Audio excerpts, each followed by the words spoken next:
말에는 능력이 있습니다. 말에는 능력이 있다고. 상상을 초월하는 능력이 있어요.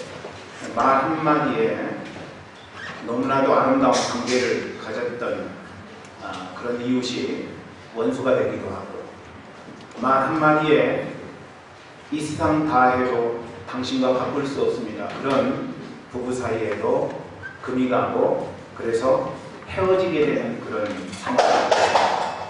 말 한마디에 이웃과의 관계성 속에서 생전 보지 않게 되는 그런 안타까운 상황도 우리는 연출되게 되는 것을 목격하게 됩니다.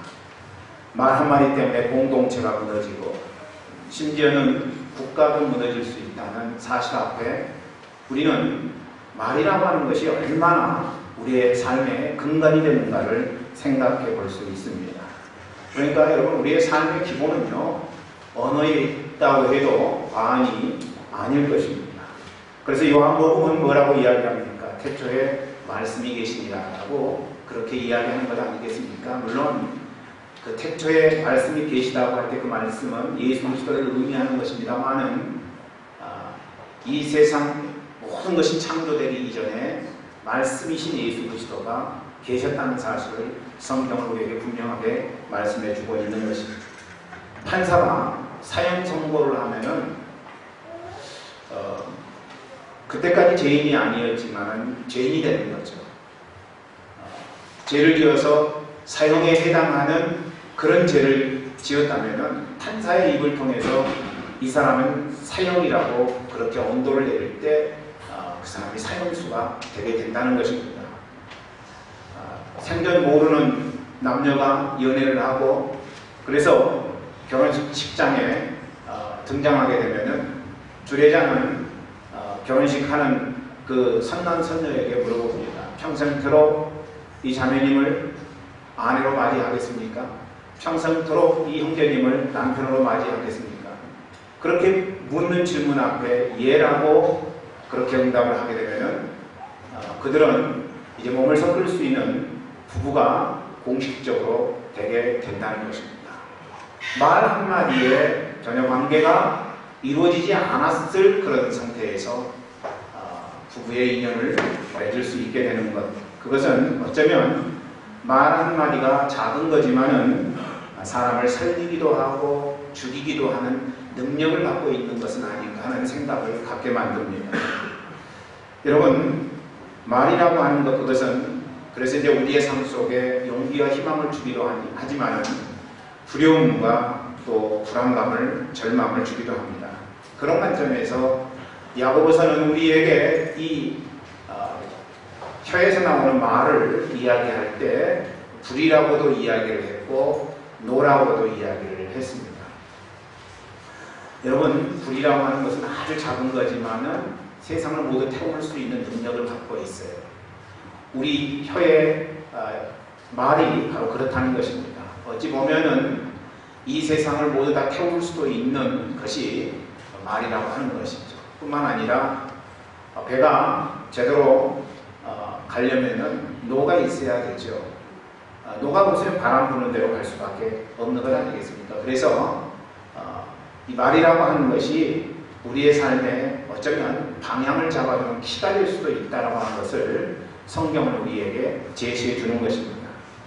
가끔 돼지고기를 먹는데 돼지고기를 먹을 때 가장 최악의 상황은 돼지고기 냄새가 나는 거예요.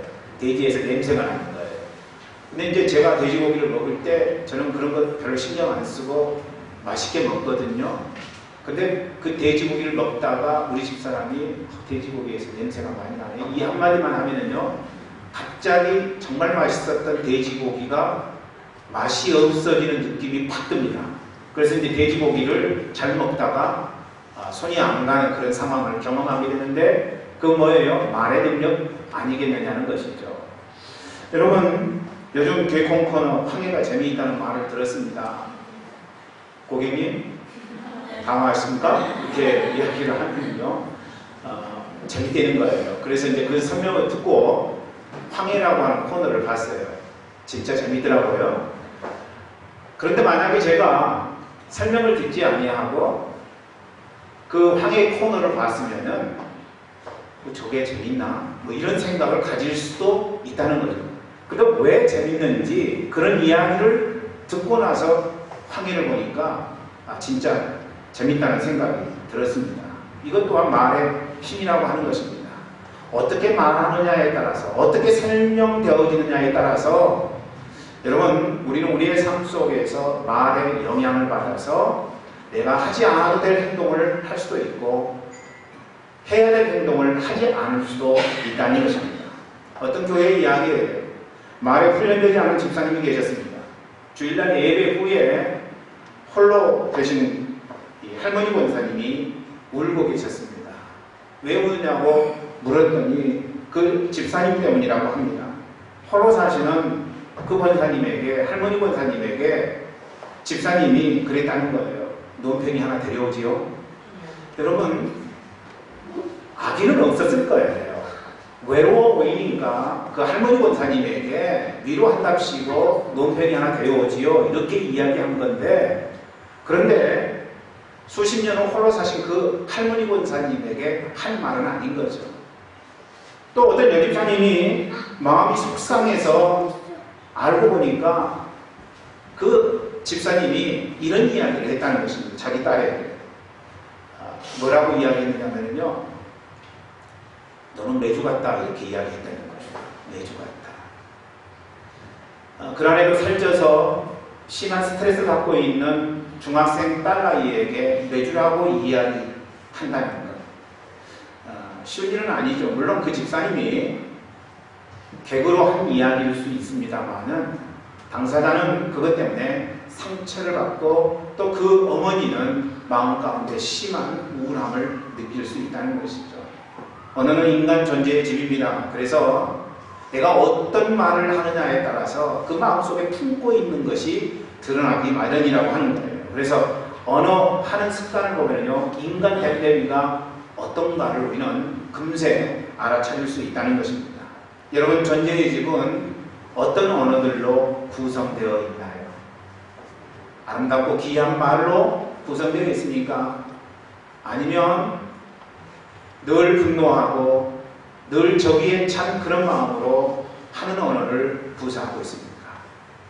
여러분, 온유한 언어를 쓰고 있습니까? 아니면 늘상 경직되고 흥분된 어조로 말씀을 하고 있습니까? 고급 언어를 쓰고 있습니까? 아니면 저질 언어를 쓰고 있습니까? 여러분, 말이라고 하는 것이 불행과 기쁨을 동시에 나타낼 수 있는 도구라면 저는 우리 교회가 힐링 캠프로서 언어를 훈련하는 공동체가 되기를 원합니다. 내 마음대로 살게 놔도 이렇게 이야기하지 마시고요. 내가 사용하고 있는 언어가 다른 사람들에게 아름다움을 주지 못한다면 우리는 우리의 언어 생활을 훈련해야 된다고 하는 거예요. 우리의 언어 스타일을, 태도를 바꿔야 된다고 하는 것입니다. 그래서 오늘은 이제 세 번째 시간으로서 힐링 캠프 기쁘지 아니한가, 말에 대해서 생각해 보기를 원합니다. 우리 프라하니교회 힐링 캠프를 통해서 여러분 살아가는 삶의 현장이 말을 통해서 기쁨을 누리는 창조적인 공간이 되기를 주의 이름으로 간절히 축원합니다.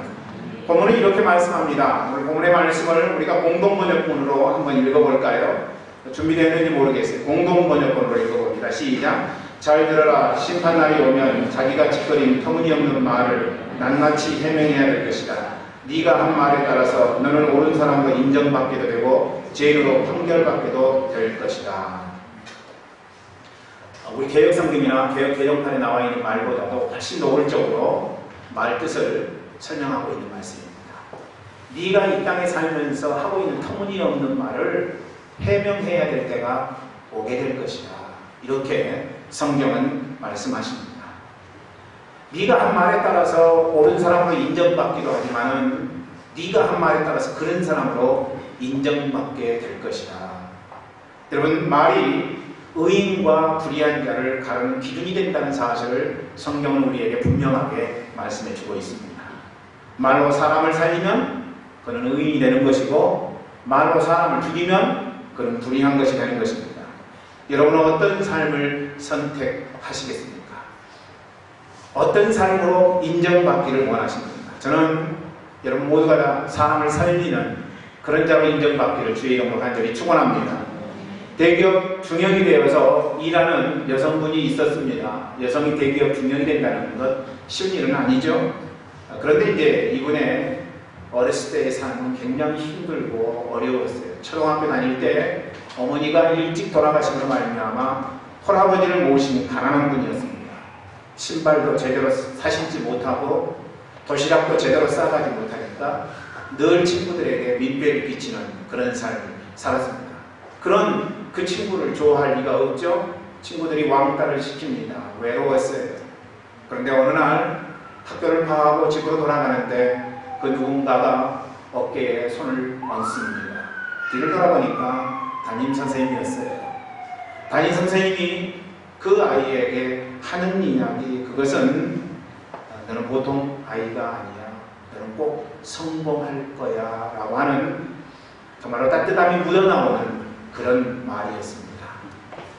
다음날 학교에 와서 교무실에 들어가려고 하는데 자기 담임 선생님과 선생님이 이야기를 나눕니다. 그런데 담임 선생님이 다른 선생님에게 자기에 대한 이야기를 하는 것이었습니다. 그의 보통이 아니야. 그애는 꼭 성공할 거야 라고 하는 이야기였습니다. 그 이야기를 아이가 들었습니다. 여러분, 평생 잊혀지지 않는 그런 살리는 말을 들은 거예요. 마음 가운데 어떤 마음을 먹었느냐 하면은, 그래, 나는 성공할 수 있어. 선생님 말씀대로 나는 열심히 노력해서 잘 살 거야 라고 하는 그런 마음을 갖게 되었고, 그래서 열심히 공부해서 인생의 성공적인 삶을 가져올 수 있었다고 하는 것입니다. 말이라고 하는 것이 그녀의 인생을 바꾼 것입니다. 말이 사람을 살린 경우 아니겠습니까? 여러분, 우리가 어떤 말을 하느냐에 따라서 때로는 사람을 살리기도 하고 죽이기도 한다는 것입니다. 이렇게 말로 사람을 살리기 위해서 선행되어야 될 일이 있습니다.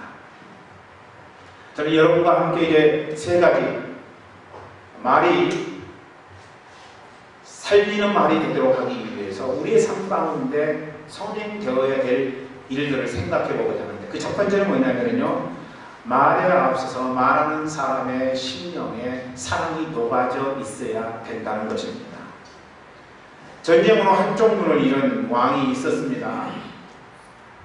그런데 그 왕이 그 나라에서 가장 유명한 화가들을 불려서 자기의 초상화를 그려달라고 요청을 하게 됩니다.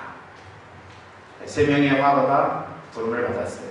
첫 번째 화가가 왕의 초상화를 그립니다. 한쪽 눈을 잃었지만은 첫 번째 화가는 왕의 눈을 그대로 묘사하지 아니하고 정상적인 두 눈을 묘사하게 됩니다. 두 번째 화가는 사실대로 그렸습니다. 한쪽 눈은 정상적인 눈을 그렸지만 한쪽 눈은 애꾸 눈으로 그리게 됩니다. 세 번째 화가는 고민하다가 왕의 정상적인 눈이 있는 한쪽 옆면을 그리게 되었습니다.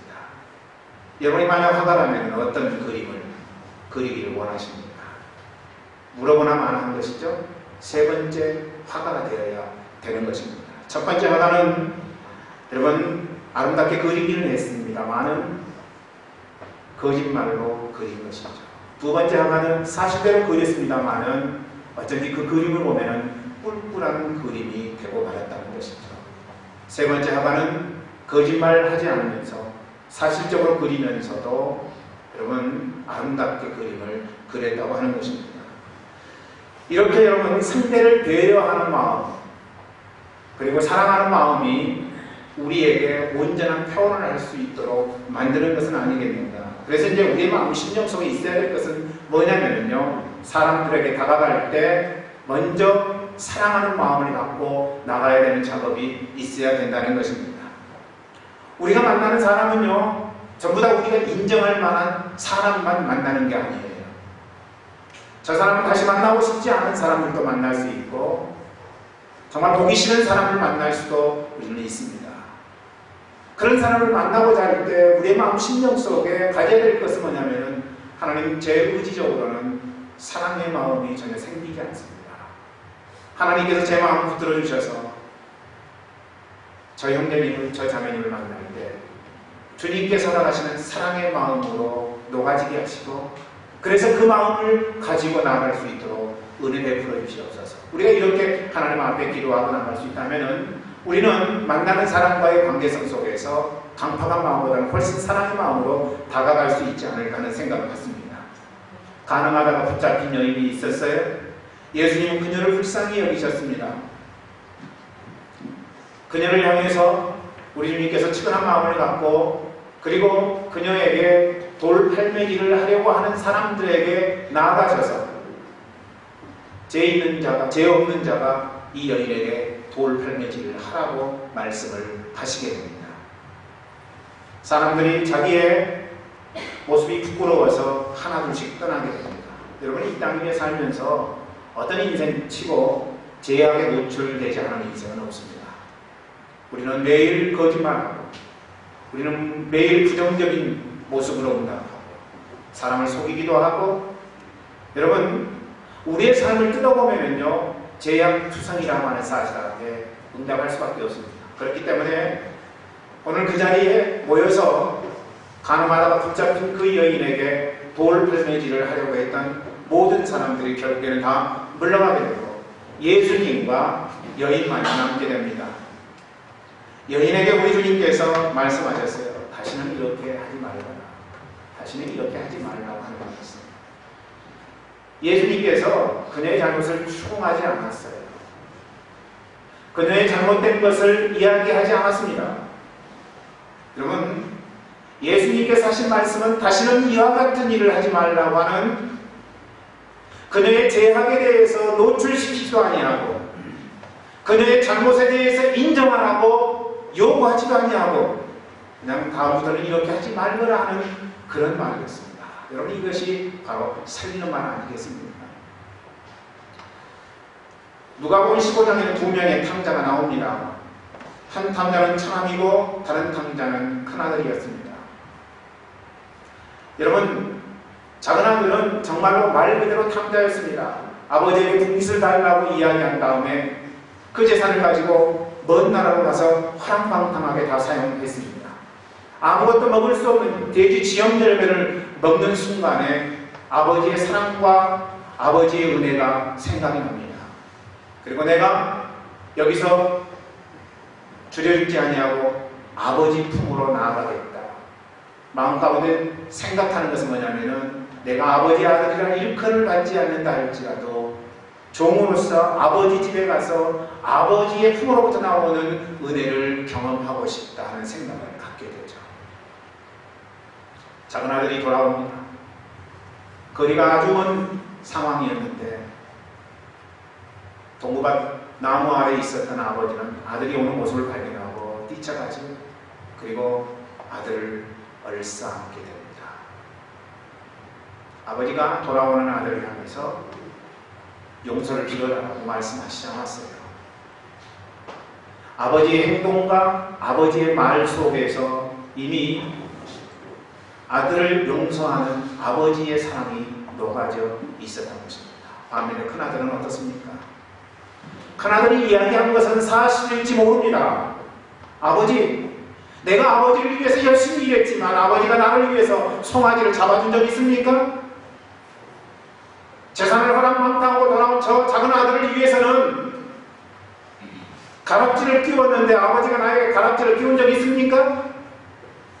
맞는 말이에요. 아버지가 가락지를 끼워준 적 없어요. 아버지가 큰아들을 위해서 송아지를 잡아준 적 없습니다. 허락망탕하게 모든 재산을 허비하고 돌아온 저 아들을 아버지는 나보다 더 소중히 여기십니까? 여러분, 이것이 큰아들의 이야기였다면요, 여러분, 그의 말 속에는 작은 아들을 죽이는 말이 너무나도 많이 들어있다고 하는 거예요. 뿐만 아니라 아버지의 마음을 고통스럽게 만드는 죽이는 말이 내재되어 있었다고 하는 것입니다. 여러분, 사람을 살리는 언어가 아니라 죽이는 말이었습니다. 우리가 이 땅을 살아가면서 사랑을 품고 말하지 아니하면 우리가 말하는 그 말은요, 사람을 죽이는 그런 말이 될 수 있다고 하는 사실입니다. 어떤 아내가 남편에게 새 옷을 입고 나 어때? 이렇게 물어봤어요. 여러분, 여자들이 새 옷을 입고 나 어때? 물어보는 말은 무슨 말을 듣기 위함이에요? 너무 아름답다고, 그런 말을 듣기 위함입니다. 그래서 새 옷을 입고 물어보는 거죠. 그런데 어떤 남편들은 이렇게 이야기합니다. 나 거짓말 못하는 거 알잖아. 이렇게 이야기합니다. 누가 언제 거짓말하라고 했어요? 매력이 있는데, 여러분, 매력이 있다는 말은 보기에 따라서 의미가 굉장히 달라지는 거예요. 이 못생겼지만은 그러나 봐줄만해, 이런 이야기도 될 수 있고, 야, 참 네가 물어보니까 이야기하는 거다, 이런 의미도 될 수 있고, 또 정말 말 그대로 당신은 조금 이상하지만 옷 입은 것이 매치가 안 되지만 그래도 봐줄만해, 이런 의미도 될 수 있고, 그냥 매력이 있다고 이야기하면 얼마든지 커버가 될 수 있는 문제거든요. 그럴 때 꼭 나 거짓말 못하는 거 알잖아, 이렇게 맛없는 남편들이 있을 수 있다는 것입니다. 목사님 설교하고 나서도 사모님들이 반응하는 것이 각각 다르지만요, 목사님들이 오늘 설교 어땠어? 사모님에게 물어볼 때는요, 그날 설교는 자신 있다는 거예요. 여러분, 목사님들이 설교하다가 죽쓰는 날은요, 귀신같이 스스로 압니다. 그렇기 때문에 그런 날은요, 사모님에게 묻지 않아요. 나 오늘 설교 어땠어? 설교 어땠어? 라고 묻는 것은요, 칭찬받기를 원하는 마음이 있는 거예요. 격려받기를 원하는 마음이 있는 거예요. 그래서 이제 사모님에게 물어보는 거죠. 오늘 설교 어땠어? 그러면은 사모님들 중에는 이렇게 대답하는 사람이 있어요. 강단에서 안 내려왔으면 좋겠어요. 왜 이렇게 이야기한다든지, 오늘 왜 설교를 그렇게 했어요? 이렇게 이야기하는 사람이 있다는 것입니다. 여러분, 그건 아니죠. 설교를 어땠어? 라고 묻는 것은 설교에 오늘 은혜를 많이 받았어? 라고 묻는 것이고, 많이 받았어요, 오늘 설교 좋았어요, 이것을 기대하고 묻는 것인데, 많은 사모님들이 그렇게 응답하지 않더라고 하는 것입니다. 저는 우리 힐링 캠프가 사실을 말한다고 하면서 상처를 주는 공동체가 되지 않았으면 좋겠어요.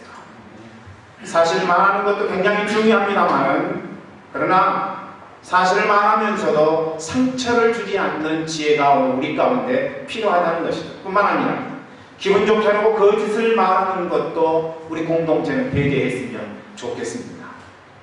오직 사랑이 녹아 묻어져 나오는 그런 공동체, 하나님 교회 공동체가 되는 그런 공동체가 되기를 주의 이름으로 간절히 축원합니다. 두 번째, 말로 사람을 살리기 위해서는요, 사람이 녹아져 나오는 말을 해야 될 뿐만 아니라 논점을 흐리게 하는 말에 관심을 기울이지 말라고 하는 거예요. 논점을 흐리게 하는 말. 어떤 사람이 공동체에 대해서 여러분 편향적인 말을 했다고 하십시다. 그럴 때 우리가 해야 될 질문 하나가 있어요. 그것은 뭐냐면요, 그래서 그렇게 말하는 의도가 뭐나요? 라고 하는 것입니다. 그래서 우리가 이익을 얻는 것이 무엇입니까? 라고 하는 것이죠. 죽이는 말을 하는 자들은요, 늘 본질과 상관없는 이야기들을 하기 마련입니다. 사단은 이런 일이 돼가지고 그가 아담과 하와에게 다가와서 한 이야기가 무엇이었습니까? 여러분, 그것은 논점을 흐트리는 일이었다고 하는 것입니다. 어떻게 아담과 하와를 무너뜨렸습니까? 창세기 1장 28절 보니까 하나님께서 그들에게 복을 주어 생육하고 번성하고 땅에 충만하라고 하셨습니다. 그 말은 무슨 말이에요? 하나님이 우리 인생들에게 원하는 것은 복받으라고 하는 거였습니다. 복받으라고 하는 것. 그러니까 하나님께서 이 세상의 모든 것을 다 창조하시고 부족함이 없도록 완전하게 하신 것은 무엇 때문이었어요? 하나님이 직접 흙으로 빚으시고 그리고 호흡으로 생명을 불어넣으신 우리 인간에게 모든 것이 합당하도록 조건을 허락하신 것이었습니다. 그러니까 하나님께서 당신의 형상으로 만드신 우리 인간은 하나님이 제공하신 모든 것들을 통해서 복받는 인생을 살면 되는 거예요. 그런데 여러분, 사단이 다가와서 교묘하게 논점을 흐립니다. 뭐라고 이야기합니까? 하나님이 이 선악과를 먹지 말라고 하더냐? 라고 하는 거였어요. 여러분, 그것은 편향적인 시각을 갖게 만드는 질문입니다. 하나님이 이 선악과를 따먹지 말라고 하더냐? 편협한 하나님. 좋은 것을 주시지 않는 하나님. 여러분, 더불어서 사단이 묻는 이야기는 무엇이었습니까? 선악과를 먹으면 눈이 밝아져서 하나님과 동일하게 된다고 하는 것. 여러분, 이것은 비밀에 관한 거죠. 비밀에 관한 것. 내가 하나님에 대한 비밀을 하나 알고 있는데 그건 뭐냐면은 선악과를 따먹지 말라고 한 이유는 선악과를 따먹으면 하나님과 똑같이 되기 때문에 하나님이 그것을 막기 위해서 선악과를 따먹지 말라고 한 거야 라고 하는 이야기였어요. 비밀에 관한 것. 여러분, 그런 이야기를 들은 다음에 아담과 하와가 무엇에 초점을 맞춥니까? 하나님께서 우리 인생을 향해서 축복해 주시고 요한복음 5장 24절에 있는 말씀처럼 우리에게 생명을 주신다는 것, 요한복음 10장 10절에 있는 것처럼 도적이 오는 것은 도적질하고 죽이고 멸망시키려는 것뿐이요 내가 온 것은 양으로 생명을 얻게 하고 더 풍성히 얻게 하려는 것이라고 하는 그런 사실 앞에 부정적인 마음을 갖도록 만든 것이다 하는 것입니다. 여러분, 선악과를 먹지 말라고 하는 것, 그리고 선악과를 먹으면 하나님과 같이 된다고 하는 것, 이런 생각을 하면서 아담과 하와의 마음 가운데는 무엇에 초점을 맞추게 되어 선악과에 초점을 맞추는 것입니다. 하나님이 선악과를 허락하신 것도 결국에는 하나님을 기억하고 그 하나님으로부터 나오는 온갖 종류의 축복의 은혜가 임하도록 하기 위해서 하나님께서 선악과를 만드셨고 그 선악과를 따먹지 말라고 이야기한 건데 사단은 그것을 전혀 다른 모습으로 미혹하게 되었다는 것입니다. 우리가 살아가는 삶의 현장 속에서 우리가 상처받는 것은 무엇 때문입니까? 제3자의 논점 흐리기에 미혹되기 때문에 그렇습니다. 미혹하는 거죠. 그게 아니라는 거예요. 긍정적인 생각을 갖고 있었지만은 긍정적으로 말하지 않는 상대의 그런 이야기에 우리는 미혹될 수 있습니다. 진실이 아님에도 불구하고 그 진실이 아닌 것을 이야기할 때 우리는 그 이야기에 미혹될 수 있다는 것입니다. 그런데 좋은 이야기보다는 나쁜 이야기가 훨씬 우리의 마음 심령 가운데 강하게 작용할 수 있다는 거예요. 거기에다가 관점, 즉 해석이 적당히 범죄지면요 충격 상황이 발생할 수 있게 됩니다. 부부가 말 때문에 싸우게 되고 급기야 헤어지게 되는 이유는 뭐예요? 말의 해석 때문인 것입니다. 저 사람이 저 말 한 의도는 무엇일까? 왜 저런 이야기를 했을까? 자기 나름대로 해석합니다. 그리고 열받기 시작하고 그것이 상처가 되어서 잠재적으로 있게 되죠. 물론 한 번에 여러분 헤어지지는 않습니다. 그런 해석의 작업이 자꾸 잘못 비롯되게 되면요 아무리 좋았던 관계성 속에서도 부부가 헤어지게 되는 그런 극단적인 상황이 발생하기 마련이라고 하는 것입니다. 교회 속에서 여러분 성도들의 관계도 마찬가지입니다. 좋았던 관계였는데 해석의 문제 때문에 그 상황을 바라보는 문제 때문에 여러분 평생 말하지 아니하고 관계 맺는 그런 경우가 얼마나 많이 있냐는 거예요. 저는 그래서 어떤 사람에 대해서 우리 성도가 다가와서 이야기하는 것에 대해서 참고만 하지 그 이야기를 100% 받아들이지 않으려고 합니다. 왜냐하면 어떤 사람에 대한 이야기를 할 때 그 이야기가 선입견이 되어서 그 사람을 잘못 판단할 수 있기 때문에 그래요. 성도와 성도 간의 문제도 마찬가지예요. 혹시 여러분이 이간질하는 그런 사람이 있을지 모르겠어요. 그럴 때 여러분은 그 말을 거짓대로 들으면 안 된다고 하는 거예요. 그리고 그렇게 잘못 이야기하는 성도에 대해서 여러분 경각심을 가질 필요가 있다는 사실입니다. 나에 대해서도 언젠가는 이 사람이 부정적인 말을 할 수도 있겠구나라고 하는 그런 생각. 그런데 여러분 우리의 삶 속에 다른 사람에 대한 논점 흐리기 작업이 비롯될 때는 우리가 마음 가운데 어떤 생각을 가져야 돼요? 여러분 그렇게 거짓대로 들어서는 안 되고 오늘 여러분 우리가 여호수아 1장 7절의 말씀을 보면은요, 어떻게 해야 될지를 분명하게 말씀하고 있는데 우리가 그렇게 응답해야 된다고 하는 것입니다. 우리 말씀 한번 읽어볼까요? 이게 기본으로 돌아가야 된다는 거죠. 시작. 오직 너는 마음을 강하게 하고 극히 담대히 하여 나의 종 모세가 내게 명한 율법을 다 지켜 행하고 좌우나 우로나 치우치지 말라. 그리하면 어디로 가든지 형통하리니. 뭐라고 이야기합니까? 여러분, 우리의 마음 심령 속에 논점 흐리기 작업이 있어서 우리가 헷갈리게 될 때 우리는 어디로 돌아가야 된다고요? 언약, 약속으로 돌아가야 된다는 거예요. 우리가 살아가는 삶의 현장 속에서 사람들과의 부대낌 속에서 논점이 흐려질 때는 어떻게 해야 돼요? 그 사람과의 처음 약속과 언약으로 돌아가야 된다는 것입니다. 내가 그 사람을 사랑했고 좋아했고 그리고 따뜻하게 해줄 줄 알았던 그 상황으로 돌아가지 아니하면 우리는 안 된다는 것입니다. 마찬가지로 좌우나 우로나 치우칠 수밖에 없는 상황 속에 우리가 빠지게 될 때 우리는 어떻게 해야 되느냐? 하나님의 말씀으로 돌아가야 된다는 거예요. 하나님의 말씀은 무엇입니까? 여러분, 사랑하라고 하는 것 아니겠습니까? 용납하라고 하는 것 아니겠습니까? 그런 부족한 모습이 보인다고 할지라도 그럼에도 불구하고 품을 수 있어야 된다고 말씀하는 것 아니겠습니까? 그것이 진짜 사랑이라고 이야기하지 않습니까? 예수 믿는 사람들이 한번 마음 가운데 분노가 치밀어 오르면요, 평생 가더라고요. 평생 가더라고요. 세상 사람들은 풀 줄 아는데 왜 예수 믿는 사람들은 풀 수가 없을까요? 사랑이라고 밤낮 외치는데 왜 그 사랑이 나타나지 않을까요? 여러분, 하나님이 우리를 사랑하신다고 할 때 그 사랑의 전제가 뭐예요? 십자가의 죽음입니다. 그러니까 내가 어떤 사람을 사랑한다고 할 때에는 내 죽음이 전제되어야 된다고 하는 것입니다. 내가 죽지 아니하고서 어떻게 사랑할 수가 있어요? 하나님도 사랑하기 위해서는 독생자 예수 그리스도를 죽일 수밖에 없었는데 연약한 우리 인간이 어떤 사람을 사랑한다고 할 때 어떻게 내가 죽지 아니하고 사랑할 수 있겠느냐는 거예요.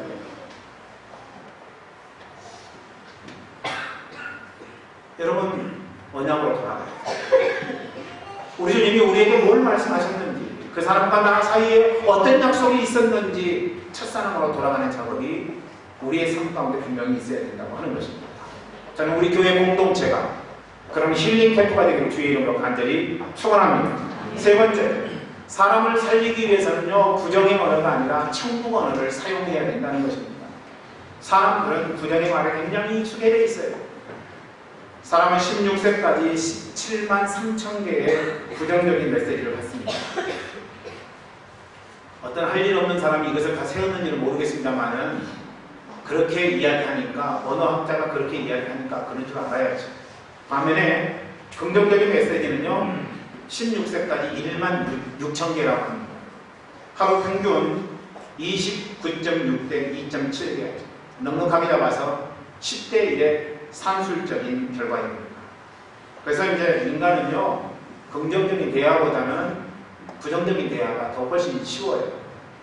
왜냐하면 날마다 30개의 부정적인 대화를 듣고 부정적인 메시지를 듣고 이 땅을 살아가기 때문에 그렇다는 것입니다. 긍정적인 메시지는 10개밖에 받지 않아요. 30개밖에 받지 않아요. 10대 1의 차이니까 우리가 늘 사용하는 것에 익숙하기 마련입니다. 어떤 물건을 사용하는 것에 익숙하게 되는 것이죠. 여러분, 자리에 앉아도 꼭 앉던 자리에 앉잖아요. 왜냐하면 한 번 앉아보니까 그 자리가 늘 가고 싶은 자리가 되고 익숙해지니까 그런 것 아니겠습니까? 내가 사용하는 것에 익숙한 거예요. 우리가 두 사람 이상 모이면은 좋은 이야기보다는 부정적인 이야기를 하는 이유는 뭐예요? 부정적인 이야기가 어쩌면 우리의 삶 속에 익숙하기 때문에 그렇다는 것입니다. 그래서 남에 대해서 좋지 않은 이야기를 하는 것이 좋은 이야기, 칭찬하는 이야기보다 훨씬 쉽게 되는 거예요. 여러분, 처음에는 나쁜 이야기 안 하려고 그랬지만은 사람들이 모여서 만나서 이야기하다 보면은 부정적인 이야기가 나올 수밖에 없는 구조가 된다는 것입니다. 그래서 이제 우리의 삶 가운데 있어야 될 것은 뭐예요? 여러분, 긍정적인 언어예요. 긍정적인 언어. 자꾸자꾸 긍정적인 언어를 통해서 열세였던 부정과 긍정의 대화를 채워나가야 된다고 하는 것입니다. 이를 개선하기 위해서 저는 여러분들이 칭찬과 격려의 말을 많이 하기를 원합니다. 천국의 언어를 우리가 사용하려면요, 칭찬과 격려의 언어를 사용해야 된다는 거예요. 그걸 에베소서 4장 29절은 우리에게 이렇게 이야기해요. 표준세번역으로 된 말씀을 한번 같이 읽어보죠. 시작. 나쁜 말을 입 밖에 내지 말고 덕을 세우는 데 필요한 말이 있으면 적절한 때에 해서 듣는 사람에게 은혜를 끼치게 하십시오. 나쁜 말을 입 밖에 내지 말라는 거예요. 그리고 좋은 말도 우리 안에 그냥 입안에 감싸고 있으면 안 된다는 거예요. 적당한 때에 좋은 말을 하라는 거예요. 표현하라는 것입니다. 그래서 듣는 사람에게 은혜를 끼치게 하라는 것이 에베소서 4장 29절의 말씀이라면, 여러분, 오늘 우리는 우리의 마음 가운데 품고 있는 긍정적인 말을 가장 적당한 때에 해주어야 된다는 것입니다. 어느 날 다윗은요, 아들 압살롬의 공격을 피해서 도망가게 됩니다. 그때 시므이라고 하는 사람을 만나게 되는데, 이 시므이라고 하는 사람이 다윗을 보고 포옹과 저주를 퍼붓게 됩니다. 여러분, 지금 그렇지 않아도 다윗의 마음은 무너져 있습니다. 남이 아니라 자기의 아들 압살롬에게 왕권을 빼앗기고 도망가는 상황 가운데 있다는 것입니다. 물론 다윗은 자기 자신의 잘못 때문에 이런 고통을 당할 수 있습니다. 그러나 고난을 당한 사람을 향해서 비난의 화살을 퍼붓는 행위는요, 그것은 온전한 행위가 아니에요. 제약입니다. 고난당하는 사람에게는 무조건 위로가 필요하고 격려가 필요한 것이죠. 오늘날 시므이와 같은 성도들이 얼마나 교회 안에 많은지 모릅니다. 이웃이 고난을 당할 때 너무 쉽게 정죄하는 것은 아니겠는가? 당신이 이런 일을 당하는 것은 내가 이럴 줄 알았지. 당신이 형편없는 신앙생활을 했기 때문에 하나님이 징계하신 것 아니야. 여러분, 이런 저주는요, 사람을 두 번 죽게 만든다는 것입니다. 절망하게 만드는 거예요. 그리고 교회로부터 그 사람을 떠나게 만드는 것입니다. 떠나게 만드는 거예요. 그리스도인은요, 그래서 햇볕의 언어를 사용해야 됩니다. 풍랑의 언어를 사용하기보다는, 강력한 언어를 사용하기보다는 더워서 옷을 벗을 수밖에 없는 햇볕의 언어를 사용해야 된다. 뿐만 아니라 여러분, 우리는 위로의 언어를 사용해야 됩니다. 희망의 언어, 소망의 언어를 사용해야 되고요, 칭찬과 격려의 언어를 사용하지 않으면 안 된다는 것입니다. 또 한 가지, 우리가 천국의 언어를 사용하기 위해서는 어떻게 해야 돼요? 부정의 언어 가운데 대표적인 것이라고 할 수 있는 소문에 가담하지 말라고 하는 것입니다.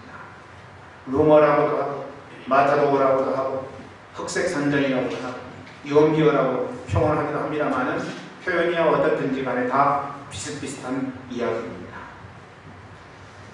여러분, 악한 소문이라고 하는 것은요, 사람이나 조직에만 해악을 끼치는 것이 아니라, 이런 유언비어가 잘못되면 결국에는 나라도 망하게 되는 그런 상황 가운데 처하게 될 수 있다는 사실입니다. 아무 근거 없이 널리 떠도는 유언비어의 비는요, 바퀴비자로 바퀴과에 속하는 나는 곤충을 뜻합니다. 결국 비어라고 하는 것은 뭡니까? 유언비어 할 때 비어라고 하는 것은요, 널리 퍼져서 떠돌아다니면서 악취를 풍기는 것을 의미하는 것입니다. 바퀴벌레가 그렇잖아요. 지저분한 것을 묻혀서 여기저기 돌아다니면서 악한 전염될 수 있을 만한 것들을 옮기는 벌레이죠.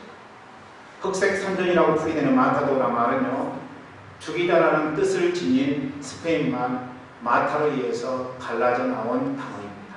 글자 그대로 투 경기에서 소의 숨통을 아주 끊어놓는 죽이는 사람을 의미하는 말입니다. 한 고급 레스토랑의 스테이크에서 쥐뼈가 나왔다는 소문이 돌았습니다. 물론 소문은 사실이 아니었죠. 사람들도 그 사실을 알았어요.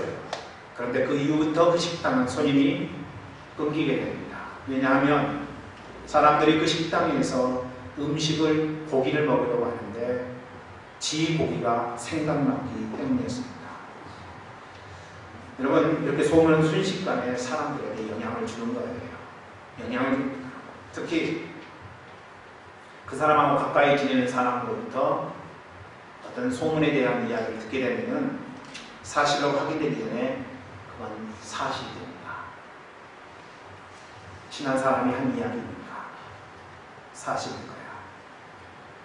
내가 무엇을 들었든지, 내가 무엇을 생각했든지, 내가 어떤 것을 보았든지 이런 것과 상관없어요.